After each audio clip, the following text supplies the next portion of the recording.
Olá! Hoje a gente vai mergulhar num assunto complexo, que fica bem na fronteira entre a fé e a dor, a síndrome do trauma religioso. Para muita gente, a religião é um porto seguro, né? Um lugar de conforto, de comunidade, de propósito. Mas e quando não é? Para um número cada vez maior de pessoas, essa experiência acaba se tornando uma fonte de muita dor e até de adoecimento psíquico. E é exatamente essa pergunta que guia nossa conversa hoje. É um paradoxo, né? Como algo que promete salvação pode acabar se tornando a origem de um trauma tão profundo e que dura tanto tempo? Vamos investigar isso. Certo, esse aqui é o nosso roteiro de hoje. Primeiro, vamos entender como a fé pode machucar. Depois, vamos definir o que é essa tal de síndrome do trauma religioso. Na sequência, a gente olha para a anatomia do trauma, para os mecanismos de controle. E o mais importante, a gente termina falando sobre o caminho para a recuperação. Então vamos começar por aí. Como é que um lugar que deveria ser um refúgio acaba virando uma fonte de dor? Pois é, o que a gente está vendo aqui não é só uma crise de fé, sabe? É uma condição psicológica de verdade que afeta pessoas que saem de ambientes religiosos muito controladores. E o impacto disso vai bem além do sentimento, deixando cicatrizes mentais e emocionais bem profundas. Agora, vamos dar um nome para essa experiência e entender de onde ela veio dentro da psicologia. Esse termo, Síndrome do Trauma Religioso, ou STR, foi criado lá no começo dos anos 2010 por uma psicóloga americana, a doutora Marlene Winell. Ela começou a perceber um padrão de sintomas em pessoas que saíam de grupos fundamentalistas, um padrão que não se encaixava direitinho em outros diagnósticos que já existiam. E essa é a definição que a doutora Winell criou. O ponto crucial aqui é entender que se trata de uma luta. A luta para se libertar e, ao mesmo tempo, lidar com todos os danos que essa vivência deixou para trás.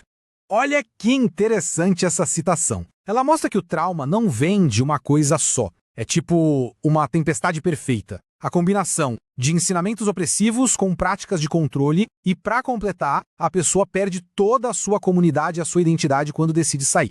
Um ponto importante. A STR ainda não é um diagnóstico oficial no DSM-5, que é o grande manual de saúde mental.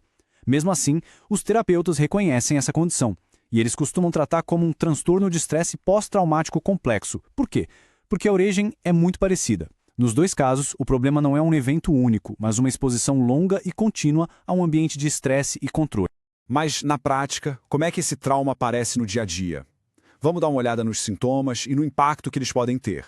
Os efeitos são gigantescos, atacam em todas as frentes: a mente, as emoções e a vida social. No nível cognitivo, a pessoa fica numa névoa de confusão, sem conseguir confiar no próprio raciocínio. Emocionalmente, a ansiedade e a culpa viram companheiras de todo dia. E no lado social, a perda daquela comunidade que era tudo leva a um isolamento muito doloroso.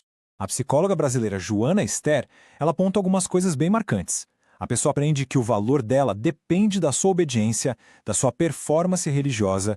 Isso cria uma culpa crônica, uma autoestima lá embaixo.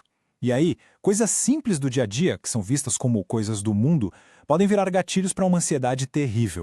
Ok, a gente viu os sintomas. Agora, vamos mais fundo, na raiz do problema. Os mecanismos que fazem um ambiente de fé se tornar tóxico, se tornar um lugar de abuso.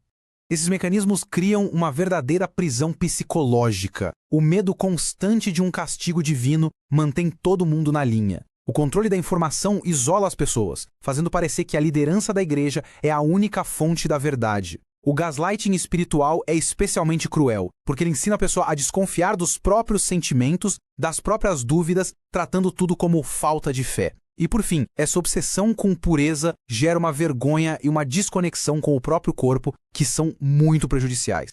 Mas existe esperança. Existe um caminho para sair disso. Um caminho de cura. Vamos ver como essa recuperação é possível. Então, o ponto de partida é esse. E talvez seja o passo mais difícil e mais importante de todos. Simplesmente reconhecer que o que aconteceu foi um trauma real. Validar a própria dor é fundamental. A jornada de cura a partir daí envolve alguns passos bem concretos. Procurar ajuda profissional com terapeutas que entendem de abuso espiritual é vital. Depois vem o trabalho de reconstruir a própria identidade, de recuperar a autonomia e, aos poucos, encontrar um novo sentido para a vida. Um sentido que não seja baseado no medo. E essa frase resume perfeitamente a essência da recuperação. A verdadeira cura começa no momento em que a pessoa se dá permissão para ouvir e confiar na sua própria voz de novo. E a gente termina com essa pergunta, que fica para reflexão. Como é possível construir comunidades de fé que fortalecem em vez de controlar, que promovem o amor em vez do medo? A resposta não é simples, mas fazer essa pergunta já é essencial.